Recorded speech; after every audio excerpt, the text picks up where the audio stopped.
আসসালামু আলাইকুম। এটিএন বাংলার প্রতি ঘন্টার সংবাদে সবাইকে স্বাগত জানাচ্ছি আমি আফরোজা রূপা। রাজধানী মোহাম্মদপুর থানায় দায়ের করা হত্যা মামলায় সাবেক মন্ত্রী দীপুমণি ও উপমন্ত্রী আরিফ খান জয়কে আজ আদালতে উপস্থাপন করা হবে।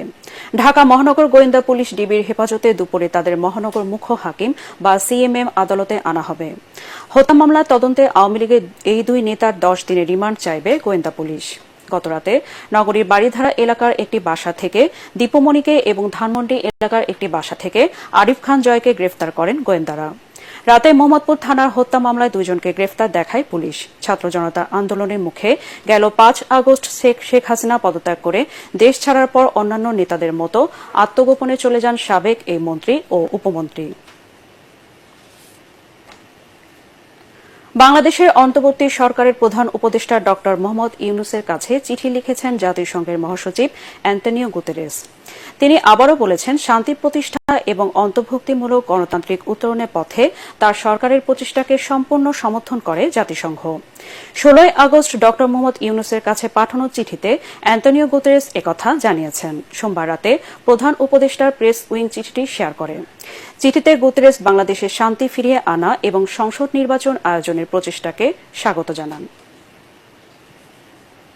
সব জেলা প্রশাসককে আজকের মধ্যে প্রত্যাহারের সিদ্ধান্ত নিয়েছে অন্তর্বর্তীকালীন সরকার। এরপর নতুন করে ডিসি নিয়োগ দেওয়া হবে।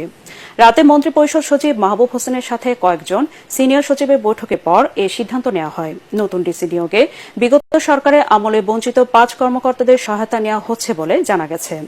5 আগস্ট আওয়ামী লীগ সরকারের পতনের পর ছাত্র জনতার বিক্ষোভের মুখে দায়িত্ব পালনে অনেক ডিসি অনীহার কথা জানিয়েছিলেন। তারা মাঠ প্রশাসন থেকে ফেরত নেওয়ার জন্য ইতোমধ্যে ঊর্ধ্বতন কর্মকর্তাদের সাথে কথাও বলেছেন। বিএনপির ভারপ্রাপ্ত চেয়ারম্যান তারেক রহমান বলেছেন, গণ আন্দোলনে ফ্যাসিবাদী শেখ হাসিনা সরকারের পতনের পর জবাবদিহিমূলক, নিরাপদ, মানবিক বাংলাদেশ গড়ার এখনই সময়। এক ভিডিও বার্তায় তিনি এসব কথা বলেন। তিনি বলেন, ধর্মীয় পরিচয়ের কারণে বাংলাদেশে কেউ যাতে অনিরাপদ বোধ না করে সবাইকে তা নিশ্চিত করতে হবে। গত 15 বছরে যারা গুম, খুন, অপহরণের শিকার হয়েছেন, ছাত্র জনতার বিপ্লবে হাজারো মানুষ যারা শহীদ হয়েছেন, আহত হয়েছেন, তাদের এবং তাদের পরিবারের দুঃখ দুর্দশা নিয়ে গণমাধ্যমে বিশেষ অনুষ্ঠান প্রচার করে সাধ্যমতো তাদের পাশে দাঁড়ানোর আহ্বান জানান তিনি। ক্ষমতার পরিবর্তন মানে শুধু রাষ্ট্র ক্ষমতার হাত বদল নয়, বরং রাষ্ট্র এবং রাজনীতির গুণগত পরিবর্তন বলেও জানান বিএনপির ভারপ্রাপ্ত চেয়ারম্যান।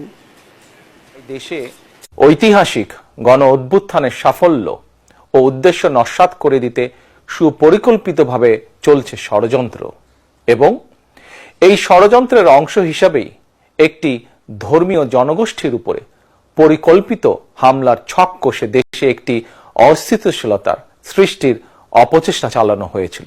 গণ অভ্যুত্থানে চেতনা ও লক্ষ্য সুসংহত করতে হলে বিতাড়িত গণবিরোধী শক্তিকে আইনের মুখোমুখি করার পাশাপাশি জনগণের রাজনৈতিক এবং অর্থনৈতিক ক্ষমতায়ন অত্যন্ত জরুরি।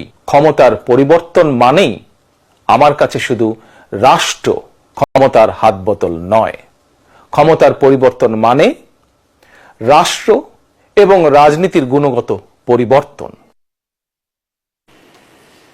হাইকোর্টের নির্দেশনায় বেসরকারি টেলিভিশন চ্যানেল সময় টিভির সম্প্রচার বন্ধ করে দেওয়া হয়েছে। রাত 11:59 পর থেকে স্যাটেলাইট চ্যানেলটি আর সম্প্রচারে নেই।